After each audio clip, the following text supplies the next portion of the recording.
when I was learning about my chakra and I wanted to develop my third eye chakra, I remember that I started getting into a habit where I'd recall my dreams and I'd write them down. It's just that, like most things that I do, I go in for a penny, in for a pound, and it was becoming such a big thing that my dreams were so intense that I wasn't actually able to rest properly. And they say this in Chinese medicine, when you're dreaming too vividly, you're not actually resting enough. And so I actually asked my guides to hold off on the dreams unless they had a very, very profound message for me. And to this day, the last dream that I can recall happened last September, and it was a very key message that changed the course of my life. What do you think about that the dream state versus the lucid dream? The lucid dreaming. So for me, when dreaming is a chance for the conscious mind just to rest, just to go off on little adventures.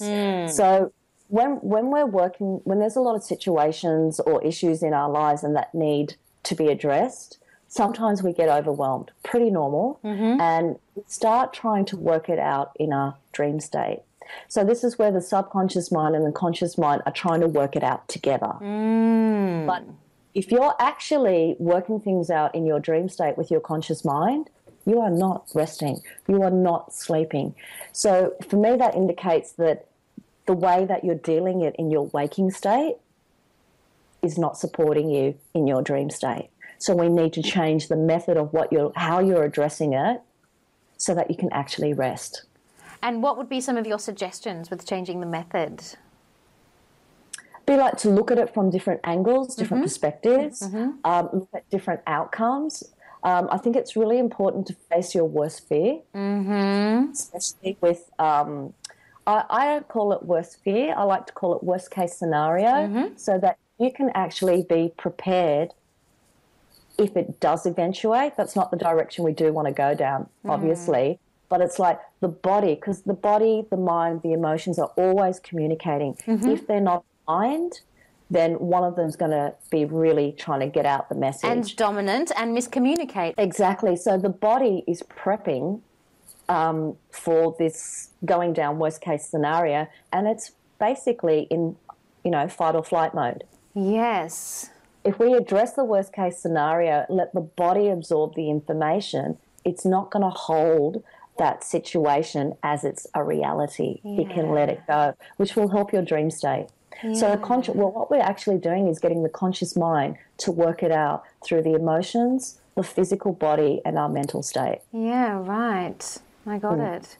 Because part of the balance in terms of the glands with the third eye chakra is the pituitary gland, and the crown chakra is the pineal gland, but they're both so close together and they're quite interchangeable, and is so incredibly important in reference to our body's balance, because it's like the hypothalamus is 2IC. It not only tells the glands, the rest of the glands, what to do, it tells them how long to do it and when to stop. And, for example, it'll tell the adrenals to administer cortisol and then adrenaline and then something else and for this amount of time. And it's extraordinary. And this is a really important thing to do, because the only way that we can help to balance our pituitary gland is to meditate. Okay. Well, I've learned, just to let you know, I learned a lot about through you, especially doing the yoga sequence and the meditation in your Chakra ebook course. It really educated me on the glands, what it does, how it interacts with the third eye. I just found that when I did your course, it just, how can I explain it?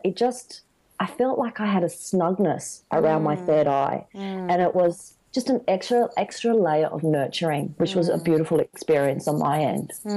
Yeah, you did say that it was your favourite yoga sequence, actually, out of all of them. Yeah, not surprising, actually.